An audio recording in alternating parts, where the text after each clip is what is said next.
அந்த இரவை என்னால் இன்றும் மறக்க முடியாது. என் வாழ்க்கையின் முதல் இரவு. அதை பற்றி நான் கதைகளில் மட்டுமே கேட்டிருக்கிறேன். ஆனால் உண்மை அதைவிட மிகவும் சிக்கலானதாக இருந்தது. நான் சுகன்யா, ஒரு சாதாரண கிராமத்து பெண். திடீரென்று நான் முற்றிலும் புதிய மற்றும் அறிமுகமில்லாத ஒரு பந்தத்தில் கட்டப்பட்டேன். எனக்கு ரஞ்சித்துடன் திருமணம் நடந்தது. அவர் என்னை விட 18 வயது மூத்தவர். என் வாழ்க்கை இந்த நிலைக்கு வந்து இப்படி மாறும் என்று நான் நினைத்து கூட பார்க்கவில்லை. ரஞ்சித் நகரத்தில் வசிக்கும் ஒரு தீவிரமான சுபாவம் கொண்ட மனிதர். நானோ இன்னும் குழந்தைத்தனத்திற்கும் முதிர்ச்சிக்கும் இடையில் எங்கோ நின்று கொண்டிருந்தேன். எங்கள் திருமணம் முறைப்படி நடந்தது. 7 சுற்றுக்கள், குங்குமம், மாங்கல்யம் என குடும்பத்தினரின் மகிழ்ச்சியுடன் அனைத்தும் அழகாக இருந்தது. ஆனால் என் இதயத்தில் ஒரு விசித்திரமான பயம் இருந்தது. அன்று இரவு அவர் என் அருகில் வந்தபோது என் இதயத் துடிப்பு நின்றுவிட்டது போன்ற உணர்வு. எனக்கு ஒன்றும் புரியவில்லை. நான் பதற்றமடைந்தேன், பயந்தேன். எப்படியாவது அந்த தருணம் கடந்துவிட வேண்டும் என்று மட்டுமே விரும்பினேன். ரஞ்சித் ஒருவேளை என் பயத்தை உணர்ந்திருக்கலாம். அதனால் அவர் திடீரென்று என்னிடமிருந்து விலகி சென்றார்.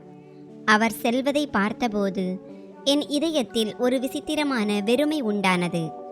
முதல் இரவிலேயே நான் தோற்றுவிட்டது போன்ற உணர்வு. ஒரு கணவனை எப்படி தன்வசமாக்க வேண்டும் என்று அவருடைய அழைப்பு எனக்கு புரிய வைத்தது.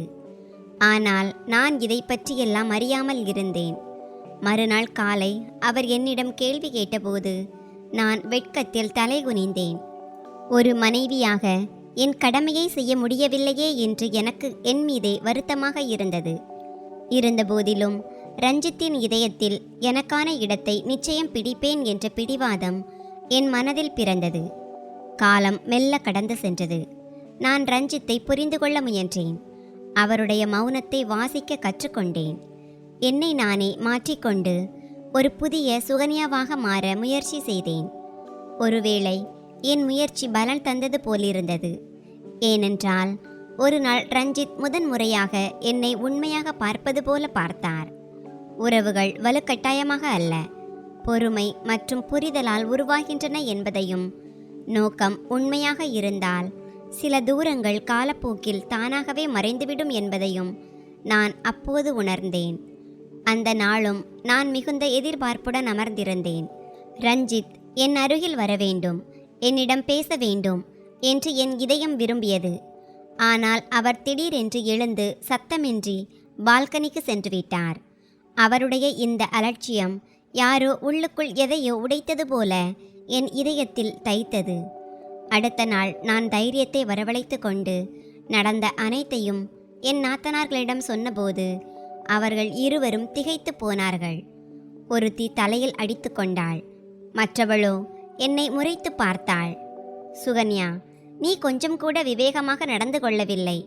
நாங்கள் சொன்ன வழியில் நீ நடந்திருந்தால் நிலைமை வேறாக இருந்திருக்கும். பிறகு அவர்கள் இருவரும் எனக்கு புரிய வைக்க தொடங்கினார்கள். ஒரு கணவனின் இதயத்தை எப்படி வெல்ல வேண்டும். அவர்கள் பேச்சில் அன்பு குறைவாகவும் அழுத்தம் அதிகமாகவும் இருந்தது. அவர்கள் சொன்னார்கள், நினைவில் வைத்துக்கொள், நீ எங்கள் பேச்சை கேட்கவில்லை என்றால் ரஞ்சித் உன்னிடமிருந்து விலகி செல்லக்கூடும். ஒருவேளை வேறு யாருக்காவது தன் வாழ்க்கையில் இடம் கொடுத்து விடலாம். இதை உன்னால் தாங்க முடியுமா? என் இதயம் நடுங்கியது. கண்கள் கண்ணீரால் நிறைந்தன. நான் அழுது கொண்டே சொன்னேன், இல்லை, நான் அப்படி ஒருபோதும் நடக்கவிட மாட்டேன். என் கணவரை இன்னொருத்தியுடன் என்னால் பகிர்ந்து கொள்ள முடியாது. அவர்கள் எனக்கு புரிய வைத்ததோடு மட்டுமல்லாமல் என் மனதில் ஒரு பயத்தையும் விதைத்து விட்டார்கள். அடுத்த சில நாட்கள் அவர்கள் என்னுடனேயே இருந்தார்கள். எனக்கு பல வழிகளை கற்றுக் கொடுத்து கொண்டே இருந்தார்கள். அவர்கள் சொல்வது போலவே அனைத்தையும் செய்ய நான் முழுமையாக முயற்சி செய்தேன். ஆனால் ரஞ்சித்தின் முன்னால் போகும்போது எல்லாம் குழம்பிவிடும். என்னால் என்னை அப்படி மாற்றிக்கொள்ள முடியவில்லை. ரஞ்சித்தும் மாறிவிட்டது போல தெரிந்தது. அவர் என் மீது கோபப்படவும் இல்லை, என் அருகில் வரவும் இல்லை. அவருடைய மௌனமும் தூரமும் என்னை ஆதரவற்றவனாக்கியது. என்னிடம் என்ன குறை இருக்கிறது? அவர் என்னை உணர நான் இன்னும் என்ன செய்ய வேண்டும் என்று இரவெல்லாம் விழித்திருந்து சிந்தித்து கொண்டிருப்பேன். வீட்டின் ஒவ்வொரு வேலையையும் நான் மனப்பூர்வமாக செய்யத் தொடங்கினேன். அவருக்கு பிடித்த உணவை சமைத்தேன். அவருடைய பெற்றோரை கவனித்து கொண்டேன். மாமியாருக்கும் முழு மரியாதை கொடுத்தேன். இவை அனைத்தும் அவரை என்னிடம் நெருக்கிவிடும் என்று நான் நினைத்தேன். ஆனால் உண்மை என்னவென்றால் அவர் இன்னும் என்னிடமிருந்து தூரமாகவே இருந்தார். பிறகு ஒரு இரவு நானே அவரிடம் ஒரு கேள்வியை கேட்டுக்கொண்டேன். என்னை நானே இழந்துதான் இந்த உறவில் வெற்றி பெற வேண்டுமா? அந்த தருணத்தில்தான் எனக்கு ஒரு உண்மை புரிந்தது. அன்பு என்பது ஒருவரை அடைவது மட்டுமல்ல, சுயமரியாதையை காப்பாற்றிக் கொள்வதும் கூட. நான் மெல்ல மெல்ல என்னை தேற்றிக்கொண்டு நான் உண்மையாக எப்படி இருப்பேனோ அப்படியே இருக்கத் தொடங்கினேன். ஒருவேளை அதுதான் நான் எடுத்த மிகப்பெரிய முடிவாக இருந்திருக்கும். ஏனென்றால் உண்மையான உறவுகள் கட்டாயத்தினால் அன்றி உண்மையால் மட்டுமே வெல்லப்படுகின்றன. அப்போது நான் மிக சிறிய வயதினளாக இருந்திருக்கலாம்.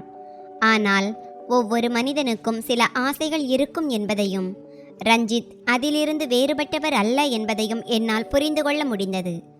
அவர் ஒருபோதும் எதையும் வெளிப்படையாக சொன்னதில்லை. ஆனால் அவருடைய மௌனத்தில் ஒளிந்திருந்த தவிப்பை என்னால் உணர முடிந்தது. ஒருவேளை அவர் என் குழந்தைத்தனத்தை கருத்தில் கொண்டிருக்கலாம், அல்லது அவரே ஏதோ ஒரு குழப்பத்தில் இருந்திருக்கலாம். பிறகு ஒரு நாள் அவர் திடீரென்று என்னை ஒரு கல்லூரியில் சேர்த்து விட்டார். ஆரம்பத்தில் எனக்கு ஆச்சரியமாக இருந்தது. ஆனால் மெல்ல மெல்ல என் முன்னே ஒரு புதிய உலகம் திறக்கத் தொடங்கியது. அங்கிருந்த பெண்கள், அவர்களின் பேச்சு, அவர்களின் வாழ்க்கை முறை என அனைத்தும் எனக்கு புதியதாக இருந்தது. நான் அந்த 6-7 மாதங்களில் நிறைய கற்றுக்கொண்டேன். என் தோழிகள் தங்கள் உறவுகளை பற்றியும் மகிழ்ச்சியை பற்றியும் பேசும்போது நான் அமைதியாக அதை கேட்டுக்கொண்டிருப்பேன். எனக்குத்தான் கணவர் இருக்கிறாரே, எனக்கு வேறு யாருடைய தேவை இருக்கிறது? ஆம், என் கணவருடனான உறவை என்னால் நிச்சயமாக மேம்படுத்த முடியும் என்று எனக்குள் நினைத்து கொள்வேன். அதே எண்ணத்தோடு ஒரு நாள் நான் ரஞ்சித்தை புரிந்து கொள்ளவும் அவருக்கு நெருக்கமாகவும் வர முழு முயற்சி எடுப்பேன் என்று முடிவெடுத்தேன். ஆனால் அன்று நான் வீட்டிற்கு சென்றபோது சூழலே மாறியிருந்தது. ரஞ்சித் தனியாக இல்லை, அவருடன் இன்னொரு பெண்ணும் இருந்தாள். என் பார்வை அவள் மீதே நிலைத்தது. என் இதயத்தில் ஒரு அறியாத வலி ஏற்பட்டது. இருப்பினும் நான் துணிச்சலை வரவழைத்து கொண்டு இது யார் என்று அவரிடம் கேட்டேன். ரஞ்சித் மிகவும் அமைதியாக அவள் அவருடைய பிசினஸ் பார்ட்னர் ரூபாலி என்று கூறினார். கடினமான காலங்களில் அவள் அவருக்கு துணையாக இருந்ததாகவும் அவளுடைய வீட்டில் சில பிரச்சனைகள் இருப்பதால் சில நாட்கள் நம் வீட்டில் தங்குவாள் என்றும் கூறினார். நான் அமைதியாக அவர் சொல்வதை கேட்டுக்கொண்டிருந்தேன். ஆனால் அந்த தருணத்தில்தான் உறவுகள் வெறும் அருகாமையாலோ அல்லது ஒன்றாக வாழ்வதாலோ உருவாவதில்லை, மாறாக இதயங்கள் நெருக்கமாக இருப்பதால்தான் உருவாகின்றன என்பதை முதல் முறையாக ஆழமாக உணர்ந்தேன். ஒருவேளை எங்களுக்கு இடையிலான அந்த அந்நியோன்யம் இன்னும் எங்கோ தொலைந்துதான் போயிருந்தது. இறுதியில் இந்த உறவை காப்பாற்ற வேண்டுமானால் முதலில் என்னை நானே புரிந்து கொள்ள வேண்டும். இல்லையெனில் இடைவெளிகள் சத்தமில்லாமல் அதிகரித்து கொண்டே போகும் என்று எனக்குள் சொல்லிக்கொண்டேன். ரூபாலி தங்குவதற்கு அறையை தயார் செய்யுமாறு ரஞ்சித் என்னிடம் கூறினார். நான் அமைதியாக தலையசைத்தேன். கண்களில் வந்த கண்ணீரை மறைத்து கொண்டு மேலே சென்றேன். சிறிது நேரத்திற்கு பிறகு நான் கீழே வந்தபோது ரூபாலி சிரித்துக்கொண்டே ரஞ்சித்தின் மிக அருகில் அமர்ந்து பேசிக் கொண்டிருப்பதை பார்த்தேன். அவள் இந்த வீட்டின் ஒரு அங்கத்தைப் போலவே பழகி கொண்டிருந்தாள். இந்த காட்சியை தாங்குவது எனக்கு எளிதாக இல்லை. ஆனாலும் என்னை தேற்றிக்கொண்டு புன்னகையுடன் அறை தயாராகிவிட்டது, உணவும் பரிமாறப்பட்டு விட்டது, அனைவரும் நமக்காக காத்திருக்கிறார்கள் என்று சொன்னேன். அவர்கள் இருவரும் ஒன்றாகவே உணவு மேசைக்கு திரும்பி வந்தார்கள். ரூபாலி வந்தவுடனேயே அனைவருக்கும் வணக்கம் சொல்லிவிட்டு ரஞ்சித்திற்கு அருகில் இருந்த நாற்காலியில் அமர்ந்தாள். உணவு பரிமாறிக்கொண்டிருந்த நான் ஒரு கணம் திகைத்து நின்றேன். இதயம் வலித்தது. இருப்பினும் தைரியத்தை வரவழைத்து கொண்டு, இது என்னுடைய இடம், நீங்கள் அந்த பக்கம் அமருங்கள் என்று கூறினேன். என் குரல் மென்மையாக இருந்தாலும் அதில் உறுதி இருந்தது. ரஞ்சித் உடனே என்னை பார்த்து கோபத்துடன், சுகன்யா, இதில் என்ன ஆகிவிடப் போகிறது? நீ வேறெங்காவது அமர்ந்து கொள் என்றார். அவருடைய வார்த்தைகள் என் இதயத்தை காயப்படுத்தின. ஆனால் அப்போது என் மாமியார் நிலைமையை சரி செய்யும் விதமாக, ஒவ்வொருவரும் தங்களுக்குரிய இடத்தை பேண வேண்டும் என்று கூறினார். அவருடைய வார்த்தைகளை கேட்டதும் எனக்கு சற்று தெம்பு கிடைத்தது. ரூபாலி அமைதியாக அடுத்த நாற்காலியில் சென்று அமர்ந்தாள். நான் ரஞ்சித்திற்கு அருகில் அமர்ந்து கொண்டேன். ஆனால் என் மனதுக்குள் ஒரு தவிப்பு இருந்தது. ரூபாலியின் பார்வையும் அவளுடைய போக்கும் எனக்கு விசித்திரமாக தோன்றியது. அவள் வெறும் விருந்தினராக மட்டும் வரவில்லை, வேறு எதையோ விரும்புகிறாள் என்று தோன்றுகிறது. அந்த நேரத்தில் என்னால் எதையும் புரிந்து கொள்ள முடியவில்லை. ஆனால் இந்த சில நாட்கள் எளிதாக இருக்கப் போவதில்லை என்று என் உள்ளுணர்வு திரும்ப திரும்ப சொல்லிக்கொண்டே இருந்தது. சாப்பிட்ட பிறகு ரஞ்சித்தும் ரூபாலியும் வேலை விஷயமாக பேச வேண்டும் என்று சொல்லி ஸ்டடி ரூமிற்கு சென்றார்கள். ஆனால் என் மனம் அதை ஏற்கவே இல்லை. என் அறைக்குள் நான் பதற்றத்துடன் அங்குமிங்கும் நடந்து கொண்டிருந்தேன். நேரம் கடந்தது. இரவு 11 மணி ஆகிவிட்டது. ஆனால் ரஞ்சித் திரும்பி வரவில்லை. இறுதியில் என்னால் என்னை கட்டுப்படுத்த முடியாமல் கீழே சென்றேன். நான் கதவு வழியாக உள்ளே எட்டி பார்த்தபோது அவர்கள் உண்மையில் வேலைதான் செய்து கொண்டிருந்தார்கள். ஆனால் ரூபாலி இருந்த விதம் எனக்கு நெருடலாக இருந்தது. அவள் ரஞ்சித்திற்கு மிக அருகில் சாய்ந்திருந்தாள். தேவையற்ற நெருக்கத்துடன் இருந்தாள். எனக்குள் ஒரு விசித்திரமான எரிச்சல் ஏற்பட்டது. ஆனாலும் என்னை கட்டுப்படுத்தி கொண்டு உள்ளே சென்று மெதுவாக, ரஞ்சித், நீங்கள் இன்னும் தூங்கவில்லையா? அறைக்கு வாருங்களேன், எனக்கு தூக்கம் வரவில்லை என்றேன். ரஞ்சித் என்னை ஒருமுறை ஏறிட்டு பார்த்துவிட்டு குளிர்ந்த குரலில், சுகன்யா, நான் இப்போது வேலையில் மும்முரமாக இருக்கிறேன். நீ போய் தூங்கு, நானே வந்துவிடுகிறேன் என்றார். அவருடைய அந்த வார்த்தைகள் என்னை அப்படியே தடுத்து நிறுத்தின. நான் ஏதோ சொல்ல விரும்பினேன்.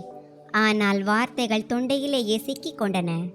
அப்போது ரூபாலி புன்னகையுடன் என்னை பார்த்து, உனக்கு இன்னும் புரியவில்லை என்று நினைக்கிறேன் என்றாள். அவளுடைய வார்த்தைகள் மென்மையாக இருந்தாலும் அதன் தாக்கம் ஆழமாக இருந்தது. என் கண்களில் கண்ணீர் முட்டியது. இருப்பினும் என்னை தேற்றிக்கொண்டு அமைதியாக திரும்பி வந்தேன். அன்று இரவு நான் ஒரு முடிவெடுத்தேன். இனி நான் அமைதியாக இருக்கப் போவதில்லை என்று. அறைக்கு வந்து நான் வெகு நேரம் அழுதேன். என்னையே நொந்து கொண்டேன். நீண்ட நேரத்திற்கு பிறகு கதவு திறந்தது. ரஞ்சித் உள்ளே வந்தார். நான் அழுவதை பார்த்ததும் அவர் பதற்றமடைந்தார். அவர் என் அருகில் அமர்ந்து, என்ன ஆனது சுகன்யா, ஏன் அழுகிறாய் என்று கேட்டார். நான் அழுது கொண்டே, நீங்கள் இவ்வளவு தாமதமாக வந்தீர்கள், வந்த பிறகும் என் அருகில் வரவில்லை என்றேன். என் குரலில் புகாரும் இருந்தது, வலியும் இருந்தது. ரஞ்சித் என் கூந்தலை தடவி கொடுத்துவிட்டு, அப்படியெல்லாம் ஒன்றுமில்லை, நீ என் மனைவி, உன்னை விட்டுவிட்டு நான் எங்கே போகப் போகிறேன்? அது வெறும் வேலை தொடர்பான பேச்சுதான் என்றார். அவருடைய அந்த வார்த்தைகள் எனக்கு சற்று ஆறுதலை தந்தன. நான் அவருடைய மார்போடு சாய்ந்து கொண்டேன். நாங்கள் இருவரும் படுக்கையில் சாய்ந்தபோது கதவு தட்டப்பட்டது. ரஞ்சித் கதவை திறந்தபோது அங்கே ரூபாலி நின்றிருந்தாள். தனியாக தூங்க பயமாக இருப்பதாகவும் ரஞ்சித்தை தன்னுடன் வருமாறும் அவள் கெஞ்சினாள். அவளுடைய வார்த்தைகளில் தந்திரம் அப்பட்டமாக தெரிந்தது. ரஞ்சித் ஒரு கணம் தயங்கினார்.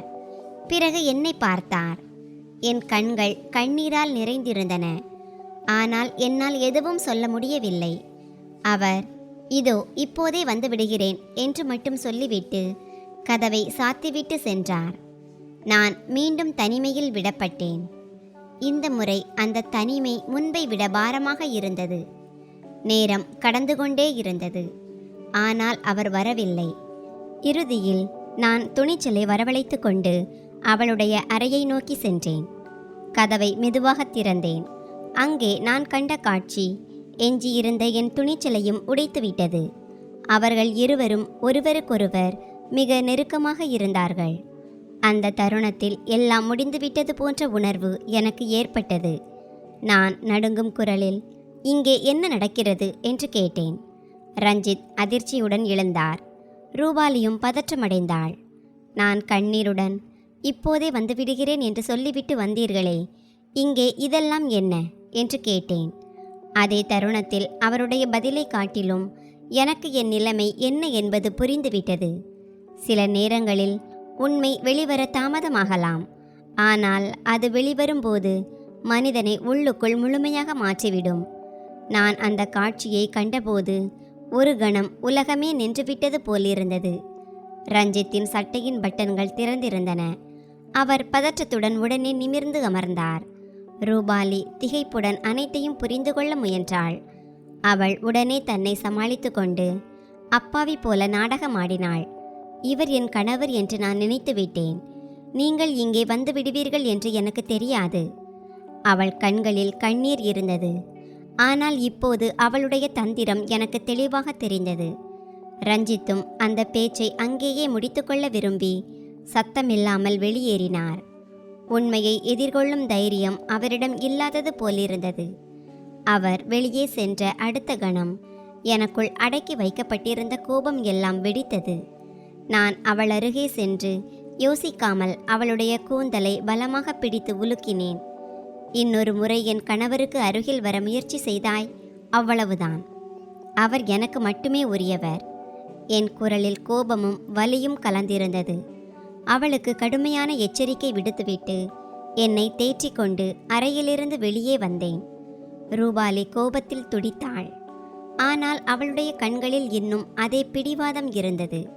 அவள் அவ்வளவு எளிதில் தோல்வியை ஒப்புக்கொள்ள மாட்டாள் என்பது போல தெரிந்தது. நான் அறைக்குள் திரும்பிய போது ரஞ்சித் ஏற்கனவே அங்கே இருந்தார். பதற்றத்துடன் எனக்காக காத்திருந்தார். அவர் என் கையை பிடிக்க முயன்றார். ஆனால் நான் உடனே அதை தட்டிவிட்டேன். என்னை தொடாதீர்கள்.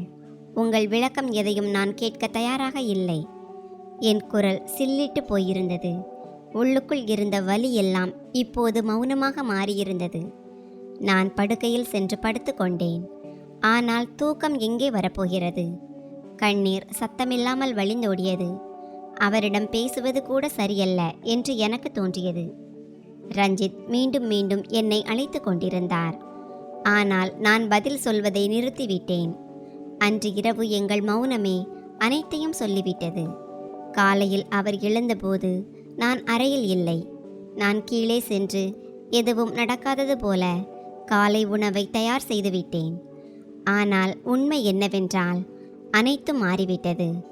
அவர் முன்னால் அமர்ந்திருந்தும் நான் அவரிடம் ஒரு வார்த்தை கூட பேசவில்லை. அவர் ஏதோ சொல்ல விரும்புவது போல் என்னை பார்த்தார். ஆனால் இப்போது நான் எதையும் கேட்க தயாராக இல்லை. ஏனென்றால் சில நேரங்களில் ஒரு நொடி உண்மை ஒட்டுமொத்த உறவின் அடித்தளத்தையே அசைத்துவிடும். மௌனமும் நிறைய விஷயங்களை பேசும். அதை கேட்க ஒரு ஆள் வேண்டும் என்பதை அன்று நான் கற்றுக்கொண்டேன். அன்றைய தினமும் அனைத்தும் என் கண் முன்னாலேயே நடந்து கொண்டிருந்தது. ஆனால் என்னால் எதுவும் செய்ய முடியவில்லை. ரூபாலி சீக்கிரம் கிளம்ப சொன்னதும் ரஞ்சித் என்னை திரும்பி பார்க்காமலேயே உணவை முடித்துவிட்டு அவளுடன் அலுவலகத்திற்கு புறப்பட்டார். நான் அங்கேயே அமர்ந்திருந்தேன். என் கண்களில் மீண்டும் கண்ணீர் வழியத் தொடங்கியது. யாரிடம் உதவி கேட்பது, யார் என் வலியை புரிந்து கொள்வார்கள் என்று எனக்கு தெரியவில்லை. ரூபாலி தனக்கு கிடைக்கும் எந்த சந்தர்ப்பத்தையும் நழுவ விடமாட்டாள் என்ற பயம் என் மனதில் மீண்டும் மீண்டும் எழுந்தது. அவள் நிச்சயமாக ரஞ்சித்தை தன் வலையில் வீழ்த்த முயற்சிப்பாள். அவள் வெற்றி பெற்றுவிட்டால் என் நிலைமை என்னவாகும்? இதை குழப்பத்தில் நான் இருந்தபோது மாமியார் என்னை பார்த்துவிட்டார். என் நிலையை கண்டு அவர் உடனே என்னை அவர் அறைக்கு அழைத்து சென்றார். அவருடைய கனிவு என் மன உறுதியை உடைத்தது. நான் அழுது கொண்டே நடந்த அனைத்தையும் அவரிடம் சொன்னேன். அவரும் கவலையடைந்தார். ஆனால் பிறகு எனக்கு புரிய வைக்கும் விதமாக, மருமகளே, நீ தைரியத்துடன் செயல்பட வேண்டும். உறவை வலுப்படுத்த சில நேரங்களில் பொறுமையே மிகப்பெரிய ஆயுதமாக அமையும் என்றார். அவருடைய வார்த்தைகளில் ஆறுதலும் இருந்தது, கவலையும் இருந்தது. ரஞ்சித் என்னை மதிக்க, என்னை உணர நான் என்னதான் செய்ய வேண்டும் என்று அவரிடம் கேட்டேன். ஆனால் அதற்கான பதில் யாரிடமும் எளிதாக இருக்கவில்லை. அன்றிலிருந்து நான் ஒரு முடிவெடுத்தேன். இனி என்னை நான் பின்வாங்கிக் கொள்ள மாட்டேன். என் தயக்கங்களை ஒரு பக்கம் ஒதுக்கி வைத்துவிட்டு என் உறவை காப்பாற்ற என்னால் முடிந்த அனைத்தையும் செய்ய முயற்சி செய்தேன். மாலை கடந்து இரவு வந்தது. ஆனால் ரஞ்சித் இன்னும் வீடு திரும்பவில்லை. என் இதயம் பதற்றமடைந்தது. வீட்டில் உள்ளவர்களுக்கு உணவு கொடுத்து அவர்களை தூங்க வைத்தேன். ஆனால் நான் மட்டும் விழித்திருந்தேன். இரவு சுமார் 12 மணி இருக்கும். கதவு திறந்தது. ரஞ்சித் ரூபாலியுடன் உள்ளே வந்தார். அவர் பாதி மயங்கிய நிலையில் இருந்தார். ரூபாலி அவருக்கு முட்டு கொடுத்து அழைத்து வந்தாள். இந்த காட்சியை கண்டதும் எனக்குள் ஏதோ ஒன்று உடைந்து சிதறியது. நான் உடனே அவர்களை நோக்கி சென்றேன். மனதில் 1000 கேள்விகள் இருந்தன. ஆனால் நாக்கு ஒத்துழைக்க மறுத்தது. அதே தருணத்தில் நான் ஆழமாக உணர்ந்தேன்.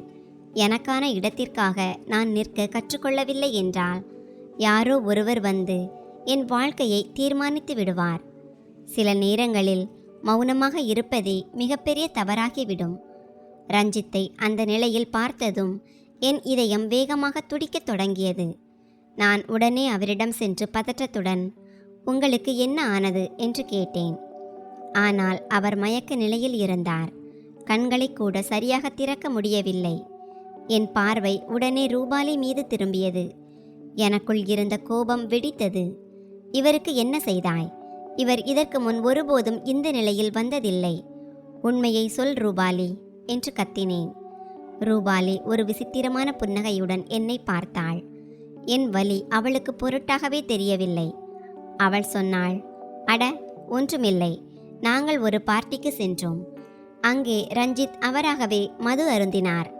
அந்த நிலையில் யாருக்குத்தான் சுயநினைவு இருக்கும் என்று உனக்கே தெரியுமே.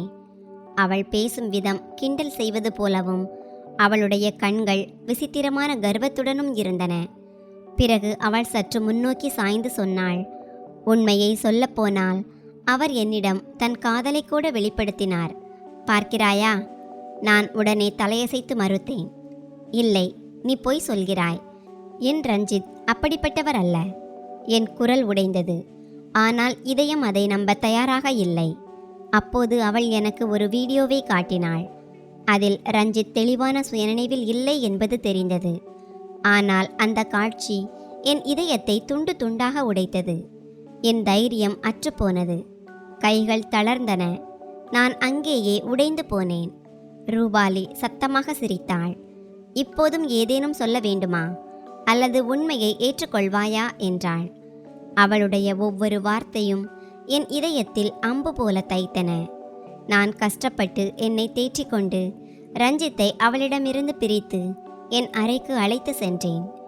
என் கண்ணிலிருந்து மறைந்துவிடு, உன்னை நான் பிறகு கவனித்துக் கொள்கிறேன் என்று கோபத்திலும் வலியிலும் சொன்னேன். அன்று இரவு எனக்குள் அனைத்தும் உடைந்து போயிருந்தது. ஆனால் எங்கோ ஒரு மூலையில் ஓர் உணர்வும் விழித்து கொண்டது. இவை அனைத்தும் காட்டப்படுவது போல அவ்வளவு எளிதானவை அல்ல.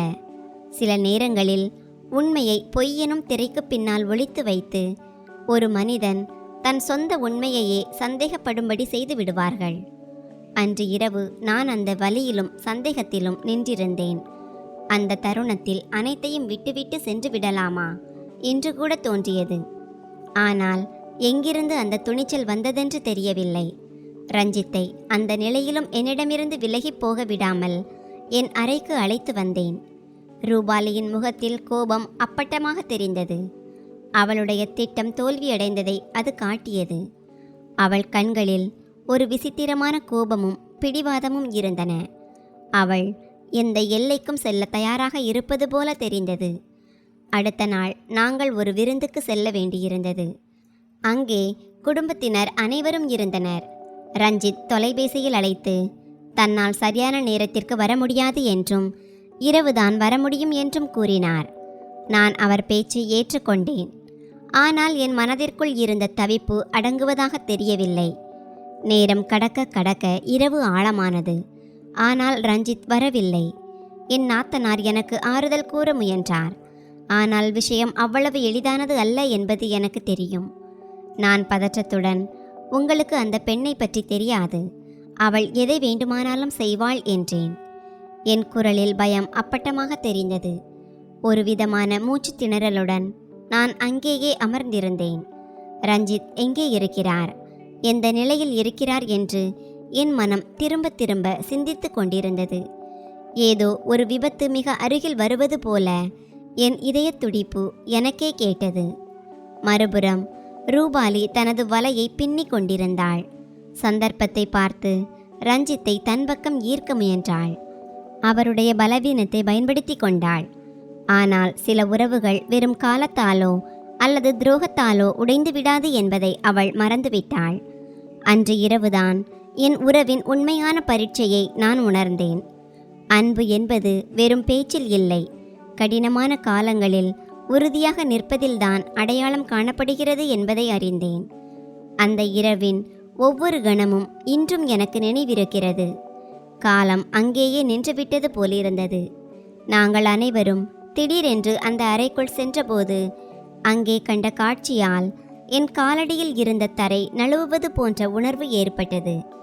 ரஞ்சித் பாதி மயக்க நிலையில் இருந்தார். ரூபாலி அவருக்கு மிக அருகில் இருந்தாள். ஆனால் அந்த தருணத்தில் எல்லாம் தெளிவாகிவிட்டது. கதவு திறந்த உடனேயே ரூபாலி பின்வாங்கி தன்னை சமாளிக்கத் தொடங்கினாள். அவள் முகத்தில் நடுக்கம் தெளிவாக தெரிந்தது. உடனே சாக்குப்போக்கு சொல்லத் தொடங்கினாள். நான் ஒன்றும் செய்யவில்லை, இவர்தான் தானாகவே என் அருகில் வந்தார். அவள் குரல் நடுங்கியது. ஆனால் அவளுடைய வார்த்தைகளில் உண்மை இல்லை. ரஞ்சித்தின் சகோதரி முன்னால் வந்து கோபத்துடன் ரூபாலியை பலமாக பிடித்து கொண்டாள். எங்கள் அண்ணனை பற்றி எங்களுக்கு நன்றாக தெரியும். நீ ஏன் இங்கே வந்தாய்? இப்போது எல்லாம் புரிந்துவிட்டது என்றாள். அறையின் சூழல் திடீரென கனமானது. அனைவரும் கோபத்திலும் அதிர்ச்சியிலும் இருந்தனர். மாமியாராலும் மாமனாராலும் இதை பார்த்து சகித்து கொள்ள முடியாமல் வெளியே சென்றனர். நானோ எதையும் செய்ய முடியாமல் ஒரு கற்சிலையைப் போல அங்கேயே நின்றிருந்தேன்.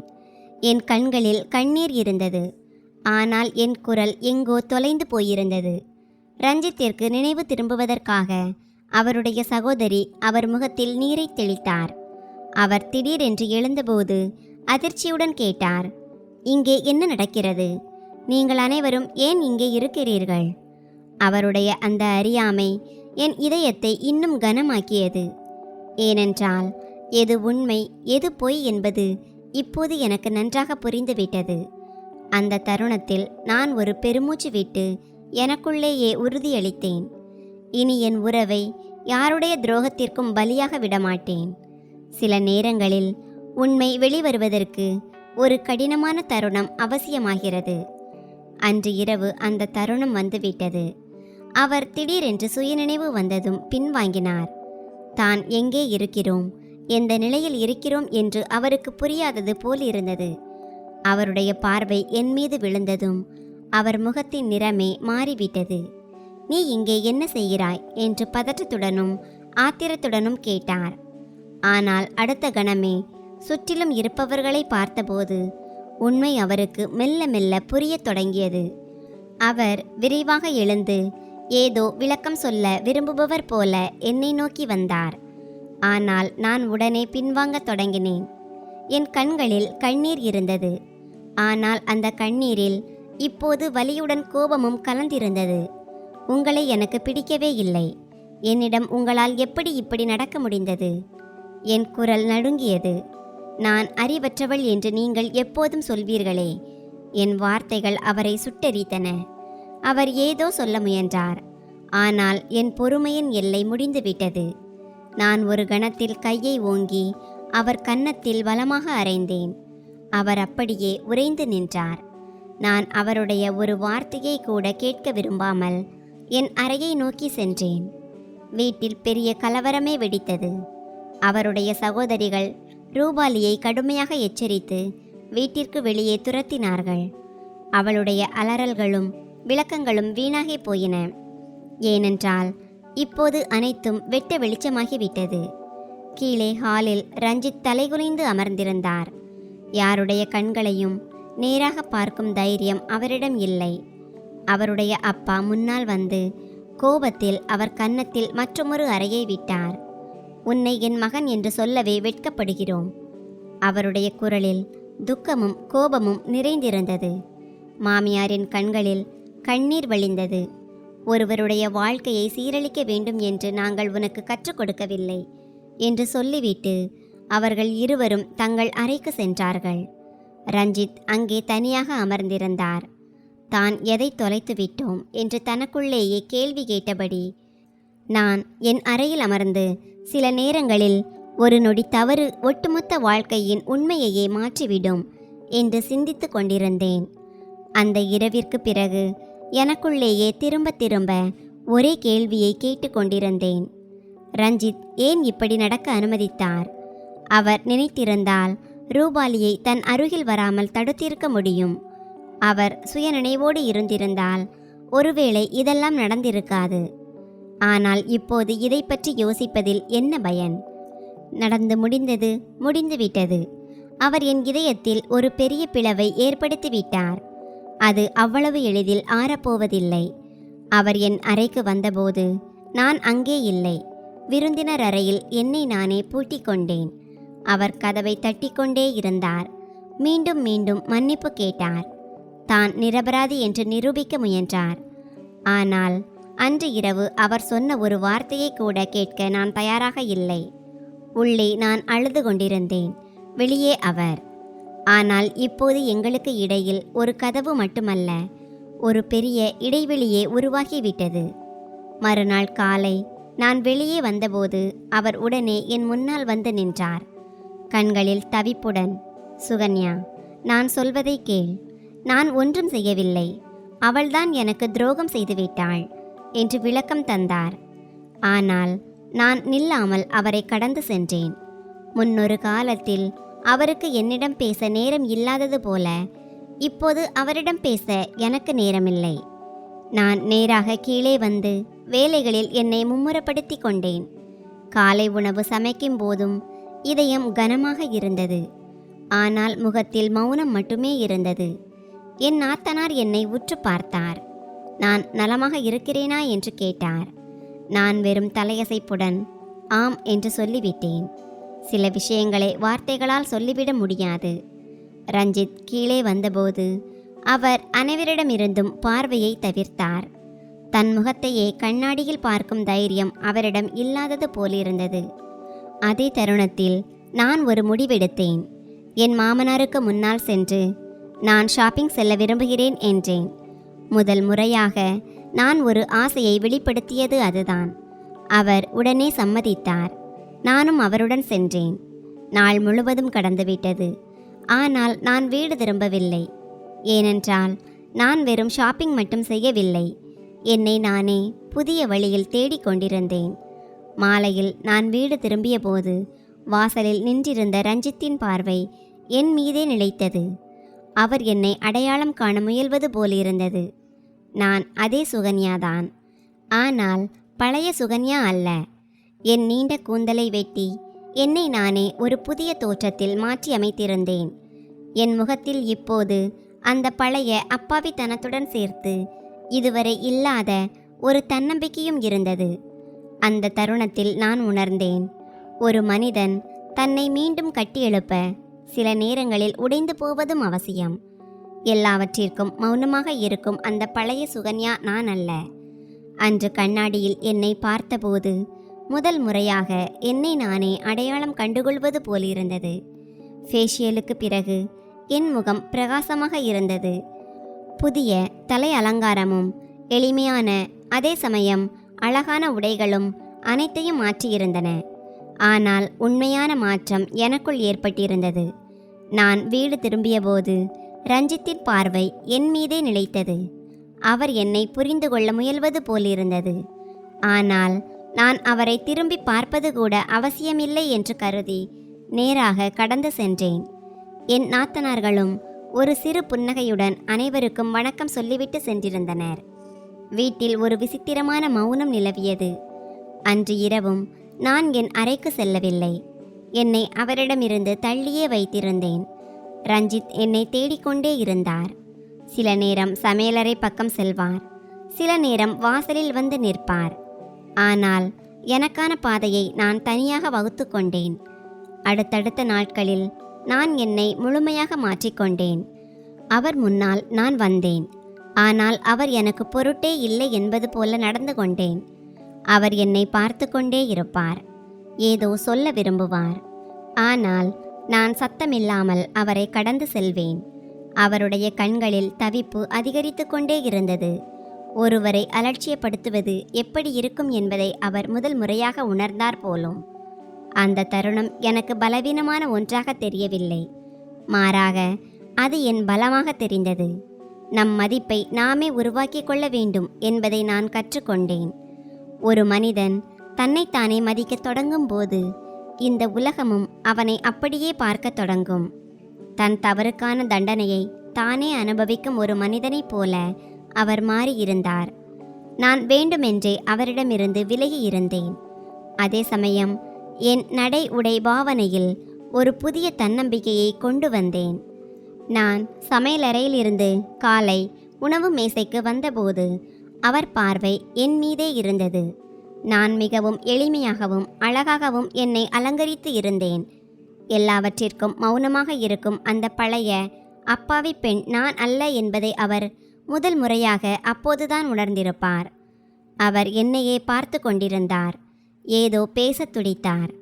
ஆனால் நான் எப்போதும் போல அவரை பொருட்படுத்தவில்லை. அவர் அங்கே இருப்பதே எனக்கு தெரியாதது போல என் வேலையை செய்தேன். என்னுடைய இந்த அலட்சியமே அவருக்கு பெரிய தண்டனையாக மாறியிருந்தது. பல நாட்களாக அவர் என்னிடம் பேசி மன்னிப்பு கேட்க முயன்றார். ஆனால் ஒவ்வொரு முறையும் நான் அமைதியாக அவரை கடந்து சென்றேன். ஒரு நாள் திடீரென என் கால் வழுக்கியது. நான் கீழே விழப்போன போது அவர் உடனே என்னை தாங்கி பிடித்தார். ஒரு கணம் எங்கள் கண்கள் சந்தித்தன. ஆனால் நான் உடனே என்னை சமாளித்து கொண்டு அவரிடமிருந்து விலக முயன்றேன். என்னை விடுங்கள் என்று உறுதியான குரலில் சொன்னேன். முன்பிருந்த அந்த மென்மை இப்போது என் குரலில் இல்லை. அவர் ஏதோ சொல்ல வந்தார். ஆனால் நான் அவருடைய பிடியிலிருந்து என்னை விடுவித்து கொண்டேன். இப்போது அவர் எப்போதும் பதற்றமாகவே இருக்கத் தொடங்கினார். எல்லா இடங்களிலும் என்னை தேடினார். ஒவ்வொரு கணமும் எனக்காக காத்திருந்தார். ஆனால் அவருடைய உலகத்திலிருந்து நான் என்னை வெளியேற்றிக் கொண்டேன். ஒரு நாள் நான் வீட்டில் இல்லாதபோது அவர் மிகவும் கவலையடைந்தார். இறுதியில் தைரியத்தை வரவழைத்து கொண்டு தன் அம்மாவிடம் சுகன்யா எங்கே என்று கேட்டார். மாமியார் அவரை பார்த்து சிறு கோபத்துடன், இப்போதுதான் உனக்கு உன் மனைவியின் நினைவு வந்ததா? வெளியே சென்றிருக்கிறாள், வந்து விடுவாள் என்றார். அவர் மௌனமாகிவிட்டார். ஆனால் அவர் இதயத்தின் தவிப்பு அதிகரித்து கொண்டே இருந்தது. நான் இப்போது காத்திருக்கும் அந்த பழைய சுகன்யா அல்ல. எனக்கான சுயமரியாதையை பேணுவதே உண்மையான பலம். ஒரு உறவில் நமக்கு மதிப்பில்லை என்றால் மௌனமாக இருந்து ஒரு பாடத்தை கற்பிப்பதும் அவசியம். அன்று இரவு நான் வேண்டுமென்றே தாமதமாக வீடு திரும்பினேன். நான் ஒவ்வொரு இரவும் அனுபவித்த அந்த தவிப்பை அவரும் உணர வேண்டும் என்று முதல் முறையாக விரும்பினேன். வண்டி வீட்டின் முன் நின்றதும் நான் தீபக்குடன் கீழே இறங்கினேன். உள்ளே இருந்து ரஞ்சித் உடனே வெளியே வந்தார். அவர் முகத்தில் கோபமும் தவிப்பும் அப்பட்டமாக தெரிந்தன. அவர் வேகமாக என்னை நோக்கி வந்து அதிகார குரலில் கேட்டார், எங்கே போயிருந்தாய்? ஏன் போனை எடுக்கவில்லை? மெசேஜிற்கு பதில் இல்லை. உன் கூட இருப்பவன் யார்? நான் ஒரு கணம் கூட அவரை திரும்பி பார்க்க விரும்பவில்லை. நேரடியாக பதில் சொன்னேன், உங்களுக்கு அது தேவையில்லாத விஷயம். அவர் முன்னொரு காலத்தில் என்னிடம் காட்டிய அதே செல்லிட்ட தன்மையை இப்போது என் குரலில் காட்டினேன். என் இந்த நடத்தை அவருடைய பொறுமையின் எல்லையை சோதித்தது. அவர் இன்னும் கோபமடைந்து, சுகன்யா, உன்னிடம் முன்பே சொன்னேன் அல்லவா, வேறு எந்த ஆணுடன் வெளியே செல்லாதே என்று என பல்லை கடித்து கொண்டு சொன்னார். அதை கேட்டதும் என் இதழில் ஒரு சிறு புன்னகை அரும்பியது. உங்களுக்கு ஞாபகம் இருக்கிறதா என்று அவர் கண்களை நேராக பார்த்து கேட்டேன். ஏனென்றால் நீங்கள் எப்போதுமே என்னை மனைவியாக மதித்ததாக எனக்கு ஞாபகம் இல்லையே. பிறகு என் மீது உரிமை கொண்டாட உங்களுக்கு என்ன தகுதி இருக்கிறது? என் வார்த்தைகள் அவர் மீது மின்னலைப் போல தாக்கின. தீபக் அமைதியாக ஒரு பக்கம் நின்று அனைத்தையும் பார்த்து கொண்டிருந்தான். ஆனால் ரஞ்சித்தின் பார்வை என் மீது மட்டுமே இருந்தது. நான் இடைவிடாமல் தொடர்ந்தேன், இவன் தீபக், என் நண்பன். நான் எங்கே வேண்டுமானாலும் போவேன், யாருடன் வேண்டுமானாலும் போவேன். உங்களுக்கு பதில் சொல்ல வேண்டிய அவசியம் எனக்கு இல்லை. அவர் ஒரு கணம் பேச்சற்று நின்றார். இது அதே சுகன்யாதானா என்று அவரால் நம்ப முடியவில்லை. அவர் என் கையை பிடித்து கொண்டு, "என்ன செய்கிறாய் நீ? நீ பேசுவது உனக்காவது புரிகிறதா?" என்றார். அவர் குரலில் கோபத்துடன் ஒருவித பயமும் கலந்திருந்தது. நான் என் கையை உதறிவிட்டு அவர் கண்களை நேராக பார்த்து சொன்னேன், "நான் என் மனதிற்கு பிடித்ததை செய்கிறேன். உண்மையில் நீங்கள் இப்போது ரூபாலியுடன் அல்லவா இருக்க வேண்டும்? அவளுக்கு தெரியாமல் இங்கே வந்தீர்களா? அல்லது அவளும் இப்போது உங்களுக்கு தேவையில்லையா?"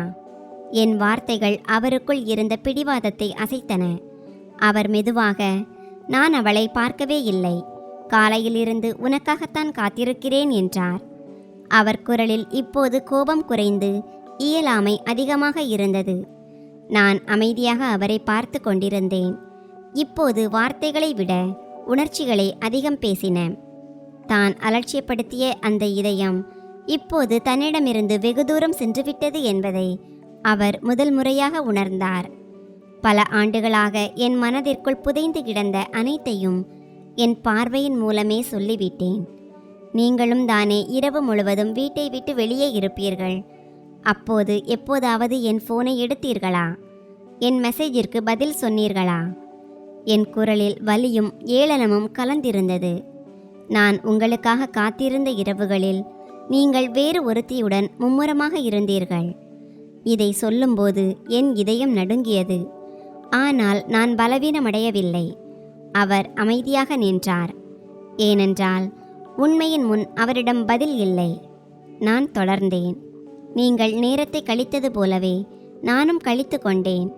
இன்று நான் வெளியே சென்றேன். மகிழ்ச்சியாக இருந்தேன். ஆம், இந்த உலகம் உங்களை தாண்டியும் பெரியது என்பதை நான் உணர்ந்தேன். இந்த உலகம் நான் நினைத்தது போல் இல்லை. என் வார்த்தைகள் அவர் இதயத்தை தாக்கின. என் பேச்சினால் அவர் உடைந்து போவதை முதல் முறையாக நான் பார்த்தேன். அவர் என் அருகில் வந்தார். ஏதோ சொல்ல விரும்பினார். ஆனால் நான் உடனே அவரை விட்டு விலகி சென்றேன். "தயவு செய்து நீங்கள் எங்கே இருக்க வேண்டுமோ அங்கேயே செல்லுங்கள். நான் களைப்படைந்து விட்டேன்.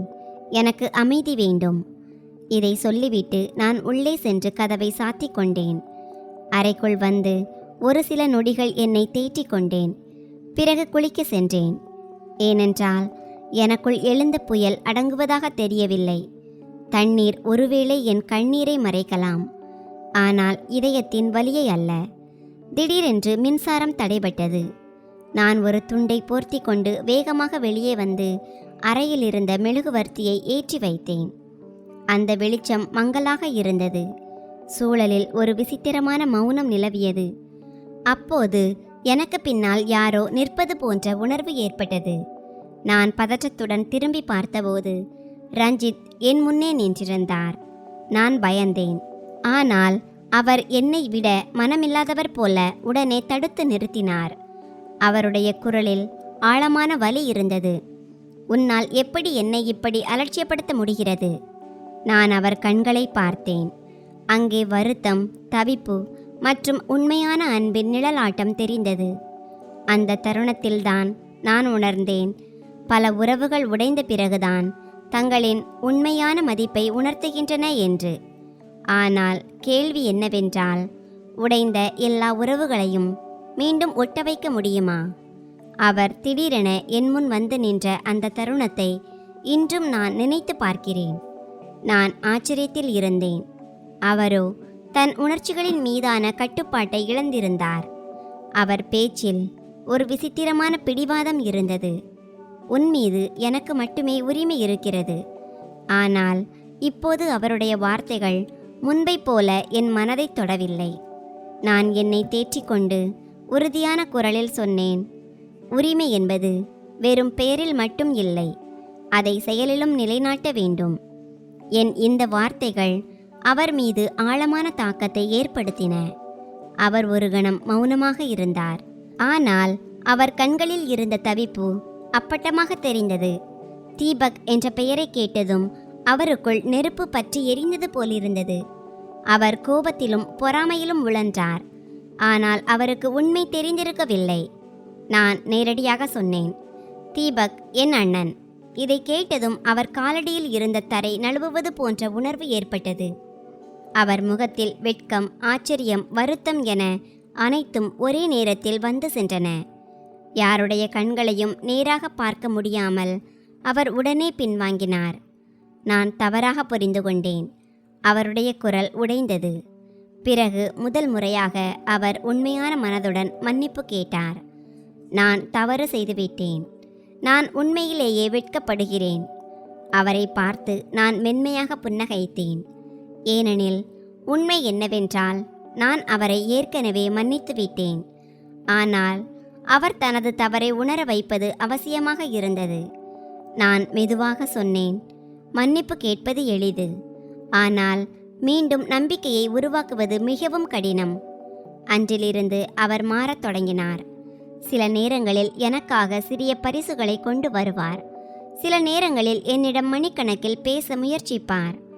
ஆனால் நான் அவ்வளவு சீக்கிரம் சமாதானமாகிவிடக் கூடாது என்று முடிவெடுத்திருந்தேன். உடனே இறங்கி போகும் அந்த பழைய சுகன்யா நான் அல்ல. நான் அவருக்கு புரிய வைத்தேன். அன்பு என்பது வெறும் வார்த்தைகளால் அல்ல, நடத்தையால் தான் நிரூபிக்கப்பட வேண்டும். உடைந்த இதயத்தை ஒட்ட வைக்க காலம் எடுக்கும். ஆனால் நோக்கம் உண்மையாக இருந்தால் கடினமான விஷயங்களும் எளிதாகிவிடும். அவர் கண்களில் முதல் முறையாக உண்மையான வருத்தத்தை கண்டேன். இருந்தபோதிலும் என் மனம் அவ்வளவு எளிதில் மசிய தயாராக இல்லை. அவர் தினமும் எனக்காக ஏதேனும் ஒன்றை கொண்டு வருவார். சில நேரம் பூக்கள், சில நேரம் உடைகள், அல்லது ஏதேனும் ஒரு சிறு பொருள். ஆனால் நான் அவற்றை பார்த்துவிட்டு மௌனமாக இருந்து விடுவேன். இப்போது என் மௌனமே அவருக்கு பெரிய தண்டனையாக மாறியிருந்தது. அவர் தவித்தார், மன்னிப்பு கோரினார். ஆனால் நான் என்னை திடப்படுத்தி கொண்டேன். ஏனெனில் அவர் வெறும் மன்னிப்பு மட்டும் கேட்காமல் ஒரு மனிதனாக மாறி காட்ட வேண்டும் என்று நான் விரும்பினேன். நாட்கள் கடந்தன. அவருடைய நடத்தையில் உண்மையான மாற்றம் தெரிந்தது. அவர் இப்போது சீக்கிரம் வீட்டிற்கு வரத் தொடங்கினார். தன் பெற்றோருடன் நேரத்தை செலவிட்டார். அனைத்திற்கும் மேலாக எனக்கு மரியாதை கொடுக்கத் தொடங்கினார். அவர் ஒருபோதும் என்னிடம் வலுக்கட்டாயமாக நெருங்க முயலவில்லை. மாறாக இந்த இடைவெளியை ஏற்றுக்கொண்டார். உடைந்த நம்பிக்கை என்பது காலத்தாலும் உண்மையாலும் மட்டுமே மீண்டும் வரும் என்பதை அவர் புரிந்து கொண்டார் போலும். ஒரு நாள் அவர் என்னிடம் வந்தார். கைகளில் ஏதுமில்லை, ஆனால் அவர் நோக்கம் உண்மையாக இருந்தது. அவர் மெதுவாக சொன்னார், சுகன்யா, உன்னை அடைவதற்காக அல்ல, உன்னை இழந்து விடுவோம் என்ற பயத்தால்தான் நான் மாறி வருகிறேன். நீ என்னை மீண்டும் ஏற்றுக்கொள்ளாவிட்டாலும் நான் ஒன்றும் சொல்ல மாட்டேன். ஆனால் நீ என்னை பார்த்து பெருமைப்படும்படி என் வாழ்நாள் முழுவதும் முயற்சி செய்து கொண்டே இருப்பேன். அவருடைய இந்த வார்த்தைகள் என் இதயத்தை தொட்டன. அவர் கண்களில் முதல் முறையாக அந்த அன்பை கண்டேன். அது வெறும் உடல் சார்ந்தது அல்ல, இதயம் சார்ந்தது. நான் மெதுவாக அவரை நோக்கி ஒரு படி எடுத்து வைத்தேன். திருமணத்தால் மட்டுமே ஒரு உறவு உருவாகிவிடாது. அதை முறையாக பேணவும் வேண்டும். நீ உண்மையாகவே மாறிவிட்டாய் என்றால் உனக்கு ஒரு வாய்ப்பு வழங்க நானும் தயாராக இருக்கிறேன். அந்த தருணம் எங்கள் கதையின் ஒரு புதிய தொடக்கமாக அமைந்தது. அன்பில் வெறும் ஆசை மட்டும் போதாது. ஒருவருக்கொருவர் கொடுக்கும் மரியாதை, பொறுமை மற்றும் உண்மை ஆகியவையே உறவை என்றும் வலுப்படுத்தும் என்பதை நாங்கள் இருவரும் கற்றுக்கொண்டோம். நண்பர்களே, இந்த கதை உங்களுக்கு எப்படி இருந்தது என்று கருத்து தெரிவிக்கவும். கதை பிடித்திருந்தால் அதை விரும்பி உங்கள் நண்பர்களுடன் பகிர்ந்து கொள்ளுங்கள். இது போன்ற புதிய சுவாரஸ்யமான கதைகளுக்கு எங்கள் சேனலை சப்ஸ்கிரைப் செய்யுங்கள்.